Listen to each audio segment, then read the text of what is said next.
Meski sudah menganggap Ayu Ting Ting sebagai soulmate-nya, Ivan Gunawan ternyata masih betah melajang. Bahkan dirinya juga blak-blakan mengatakan bahwa hubungan mereka hanyalah sebatas teman. Padahal sebelumnya santer diberitakan Ayu Ting Ting dan Ivan Gunawan menjalin hubungan spesial. Mereka juga sudah sering terlihat mengumbar kemesraan di depan publik. "Kita gak pacaran, teman baik aja. Teman baik banget, tapi kalau misal one day berjodoh, we never know," ujar Ivan Gunawan dikutip dari kanal YouTube Grace Tahir yang tayang pada Jumat, tanggal 13 Mei tahun 2022 lalu. Sahabat Ruben Onsu ini lantas menyebut bahwa dirinya merelakan jika sang biduan menikahi pria lain.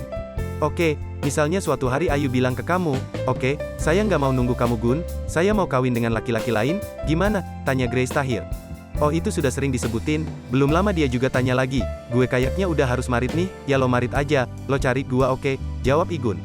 Desainer 40 tahun ini kemudian mengungkap alasannya yang masih betah melajang. Dirinya mengatakan bahwa saat ini, pernikahan masih belum menjadi prioritasnya.